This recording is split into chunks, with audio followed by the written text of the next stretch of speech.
Dans leur pèlerinage de carême au sanctuaire lié à la Passion du Christ, les franciscains se sont rendus sur le lieu où Jésus était avec ses disciples avant son arrestation.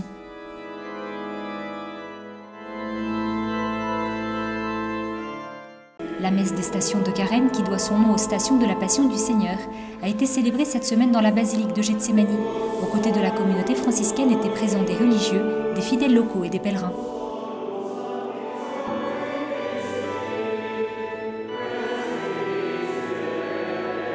Au début de la messe a été récitée la prière des vêpres.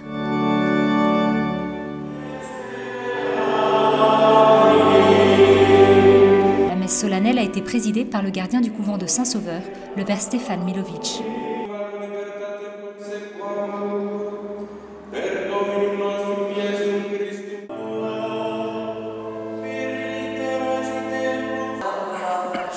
Au cœur de la liturgie, les lectures bibliques faisant mémoire de la prière du Christ dans le jardin de Gethsémani.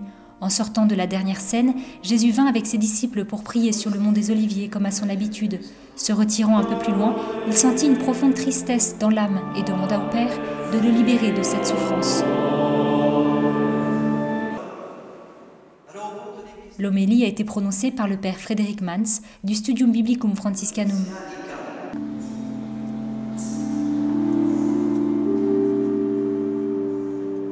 En plus d'être un sanctuaire lié au mystère de la Passion du Seigneur, Gethsémani est par excellence un lieu de prière. Ici, Jésus demanda à ses disciples de rester vigilants et de prier pour ne pas succomber à la tentation. C'est un moment unique. Vous vous retrouvez avec des personnes du monde entier, mais vous ressentez le même esprit, les mêmes idéaux, que les personnes marchent dans la même direction. Et cela est très spécial.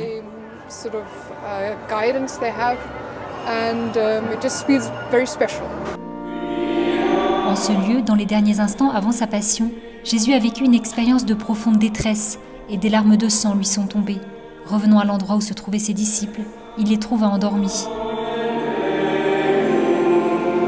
Le carême est un temps de prière. Priez et soyez vigilants, parce que l'homme est faible. Tous, nous attendons un nouvel ordre du monde. À l'heure actuelle, ce que nous voyons est un monde troublé.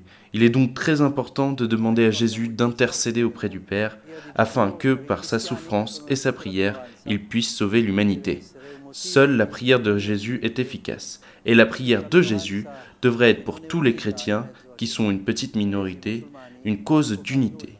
Si nous sommes unis, nous pouvons être la seule voix qui sera entendue dans le monde entier, et nous pouvons continuer à proclamer que le Christ est le Sauveur du monde. Le Christ, qui est le Sauveur, est d'abord passé par le chemin de la souffrance et de l'humiliation. Ici, à Gethsémani, il fut arrêté avant d'être emmené pour être jugé et condamné. La prochaine prière de carême marquera l'étape suivante de sa passion.